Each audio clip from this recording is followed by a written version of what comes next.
Are you looking to generate a QR code for your Instagram post?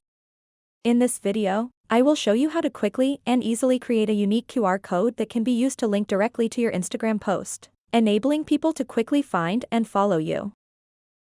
So make sure to watch this video until the very end to learn how. To get started, open up the Instagram app and make sure you are logged in. After that, tap on the profile picture icon at the bottom right corner of the screen. Once you are on your Instagram profile, select the post for which you want to generate a QR code. And then tap on these three little dots at the top right corner of the post. And now you will see an option called QR code. So go ahead and tap on that. And it will generate a unique QR code for your Instagram post. So now all you have to do next is save this QR code to your camera roll and share it with whoever you want. So that wraps up this tutorial.